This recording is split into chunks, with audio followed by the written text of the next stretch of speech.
कुछ दूसरे राउंड के लिए रखते हैं, आएंगे कि जी सर। क्या मतलब है जो 7 सालों से जांच कर रही सरकार कोई समाजवादी पार्टी के खिलाफ जब आई थी 17 में तो ढेरों लंबी लिस्ट थी। मैं तब भी पत्रकारिता में था और विजय जी भी होंगे और राशिद जी भी इसी तरीके से अपने लगे होंगे देखने के लिए, लंबी लिस्ट है।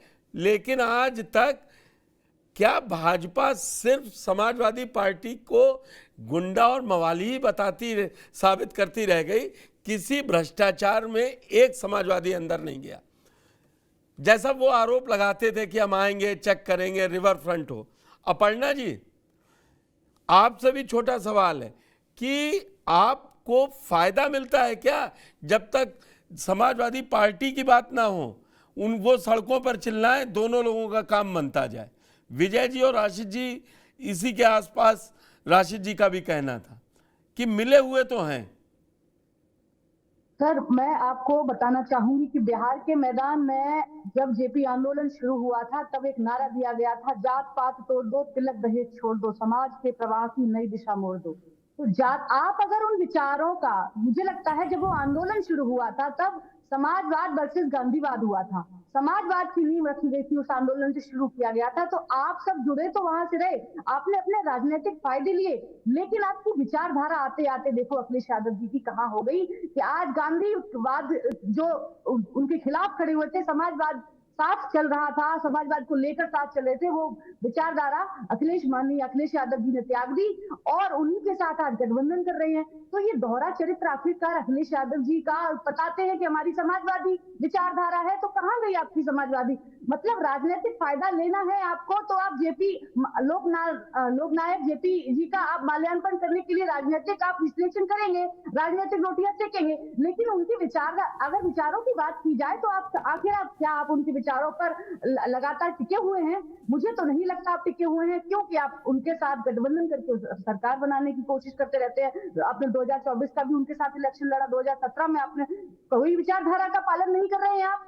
तो आप आखिरकार बताने की किसको चेष्टा कर रहे हैं कि राजनीति कहाँ हो रही है? राजनीति तो आप कर रहे हैं और हमने किसी का अपमान नहीं किया, ना आपको जाने से रोका, लेकिन क्या आप कानून की, नियम की, सुरक्षा की धज्जियां उड़ाएंगे? क्या आपको ये शोभा देता है? आप एक बार की मुख्यमंत्री हैं, 5 वर्ष तक मुख्यमंत्री रहे, बड़े नेता हैं, समाजवादी के मुखिया हैं, तो क्या आपके सुरक्षा की जिम्मेदारी सरकार की नहीं होनी चाहिए? मुझे लगता है सरकार की ही जिम्मेदारी है, इसलिए आपको रोका गया है। तो रोटियां मत सेकिए कृपया करके। अगर आप सच में आप उनको मानते हैं जेपी को, तो आप उनकी विचारधारा को मानिए, न कि आप इस पर राजनीतिक रोटियां सेकिए। मेरा मानना ये है। अपर्णा जी, आपने बड़ा महत्वपूर्ण जवाब दिया कि, और सवाल उसमें उठा दिया कि सुरक्षा की बड़ी चिंता है। मैं आऊँगा अभी सुरक्षा भी, लेकिन थोड़ा ये बता दीजिए कि इतना भी रास्ता नहीं रह गया था कि ये सुबह 11:30 बजे या 10:30 बजे जो टाइम दिया था माला चढ़ाते जाके वहाँ पर। आप प्रधानमंत्री ने भी आज अपने एक्सपोज सोशल मीडिया पर जेपी की पुण्यतिथि पर उनको याद किया, मुख्यमंत्री ने भी याद किया, कई पिछड़े नेताओं ने भी याद किया। एक इस पे जवाब, और एक जो आपने कहा ना जातियों में बंटते जा रहे हैं अब ये लोग, तो मैं आपको याद दिला दूं 17 के बाद से, अगर मैं गलत होऊंगा तो आप भी सही कर दीजिएगा या विजय जी या रशीद जी सही कर दें। आज कुर्मियों का सम्मेलन, आज SC ST वालों का सम्मेलन, इस नाम से मोर्चे हैं आपके पास, आज ब्राह्मणों का सम्मेलन, आज यादवों का सम्मेलन, आज पासियों का सम्मेलन। बीजेपी में कम से कम 13 सम्मेलन करे थे 22 के चुनाव आने से पहले। और टिकट जब बांटते हैं ना आप लोग, इतनी तो हम लोगों के पास भी खबर आती है, पत्रकारिता कर रहे हैं, कि पहले यही पूछा जाता है जब इंटरव्यू लेते हैं पार्टी में बड़े नेता कि आप क्या कास्ट कॉम्बिनेशन क्या है, रिलीजियस कॉम्बिनेशन क्या है, वो अलग बात है। अभी आपको ये सूट कर रहा है कि कटोगे तो बटोगे, बटोगे तो कटोगे, सॉरी, ये फॉर्मूला तब नहीं। कहीं ये जरूर देखेंगे, अच्छा यहाँ पंडित जी ज़्यादा हैं तो पंडित जी को टिकट दे दीजिए, यहाँ दलित ज़्यादा है तो दलित को दे दीजिए। तो ये दोहरा तो नहीं चलेगा कि समाजवादी पार्टी जातिवादी है और आप कतई जात पात पर विश्वास ही नहीं रखती है? देखिए, समाजवादी पार्टी से भारतीय जनता पार्टी की विचारधारा, आप जो जातियों की बात कर रहे हैं कि सम्मेलन कौन है, पहले मैं आपको इस प्रश्न का जवाब दिए देती हूँ।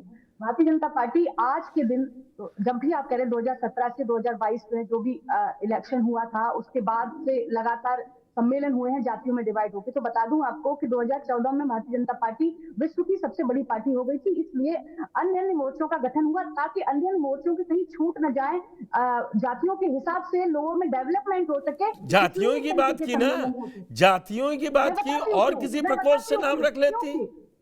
क्योंकि बात ये नहीं है, बात ये है कि समाज का एक बड़ा तबका इसलिए जातियों के हिसाब से नापा जाता है कि वहां का एक नेता चयनित हो और उसकी भलीभांति डेवलपमेंट हो सके। आप जातिवाद करते हो, हिंदुत्व को बांटने की मंशा अलग है यहाँ पर। ये कैसे मंशा, इतनी हेयरलाइन मंशा कैसे है विजय जी? ठीक है, मैं पहले अब इसी पे जातिवाद पे ही पूछ लूं, क्योंकि जेपी की बात चल रही है, परिवारवाद और जातिवाद पर बात ना हो तो। विजय जी, ये कैसे है कि ये वोटों की राजनीति के लिए जातिवाद कर रहे हैं और ये उस जाति, बीजेपी वाले उस जाति के मतलब नेता को उभारने के लिए कर रहे हैं? देखिए पुष्कर जी, अभी ये इसको बहस में मत रखिए, जेपी सेंटर को ही रखिए, क्योंकि अभी राशिद जी ने भी हिंदू महासभा के सावरकर जी को जनसंघ का नेता बता के कुछ उन्होंने कह दिया, तो अभी मैडम भी कुछ कह रही हैं, तो ये पूरा डिबेट आपकी बिल्कुल दूसरी जगह चली जाएगी। नहीं, और वहां संभालना बड़ा मुश्किल हो जाएगा। नहीं, आपकी बात सही है, मैं जेपीएनआईसी पे ही आप लोग, मैंने इसलिए छोटा सवाल तथ्यों को तोड़ना मरोड़ने के कोई मतलब नहीं है। अपनी मंशा लोगों की भिन्न प्रकार की है, तो मैं तो जेपी सेंटर पे ही अपने को फोकस रखता हूं। और मैं यही कहूंगा कि जेपी सेंटर देखिए, ये बहुत ही, देखिए अखिलेश में एक खूबसूरती है मुख्यमंत्री के तौर पे जो मैंने महसूस किया, वो बड़ा, जब कोई निर्माण करते थे तो बड़ा सोचते थे। ठीक वैसे ही जैसे 1923 की बनी उत्तर प्रदेश की विधानसभा, जिस पुष्कर जी आप भी घूमे होंगे, 1923 में जब बनी थी तो सिर्फ 124-25 लोगों एमएलसी कुल थे उस समय, और इतनी बड़ी विधानसभा अंग्रेजों ने बनाई कि आज उसमें 500 एमएलए एमएलसी बैठते हैं। इसके अलावा तमाम सैकड़ों तो सचिवालय के अलग अलग विभागों के दफ्तर खुल गए हैं। फिर भी उसमें जगह है और पर्याप्त है, और लोग आराम से, अभी विधानसभा चल रही है, गाड़ी की पार्किंग भी हो जाती है और तमाम चीजें हो जाती है। अखिलेश ने अपने सरकार के समय में जो काम किए उसमें उन्होंने बड़ा सोचा। जेपी सेंटर भी उसका एक बढ़िया उदाहरण है। ऐसी बिल्डिंग और ऐसा आर्किटेक्चर, स्टेट ऑफ आर्ट, ये दूसरी बिल्डिंग नहीं है उत्तर प्रदेश में, कम से कम नोएडा में हो सकती है, इस पूरे खित्ते में तो नहीं। वो तो अखिलेश ने दावा किया कि उतना बड़ा तो इंडिया में तो है ही नहीं। हाँ ठीक है, उनकी बात सही है, क्योंकि 107 तो उसमें कमरे में, आपको 1 मिनट में बता दूं ब्रीफ, आपके डिबेट के लिए आसान हो जाएगा। देखिए, इसमें अगर मौजूदा सरकार को, और मुझे जहां तक याद है कि जो पहला बजट सरकार का आया था, भाजपा सरकार का, पहले बजट में जेपी सेंटर के काम को पूरा करने के लिए बजटरी प्रोविजन भी था, भले ही स्वीकृति, वित्तीय स्वीकृति उसको नहीं दी गई। मुझे जहां तक मेरे दिमाग में है कि वो आया था और पैसे का प्रोविजन था, लेकिन वित्तीय स्वीकृति नहीं मिली होगी। इंक्वायरी पे इंक्वायरी, 4 बार इंक्वायरी हो चुकी है। मैं कहता हूं कि सरकार को जेपी हॉस्पिटल खोल देना चाहिए था।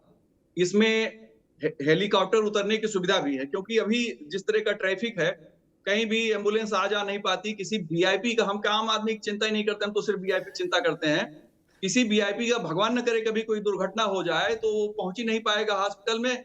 इससे बेहतर हेलीकॉप्टर, उसे आप उठाइए और ले आइए जेपी सेंटर के उसी हेलीकॉप्टर पे, उस पे रख दीजिए उनको, वहां से एम्बुलेंस से नीचे चले जाएंगे।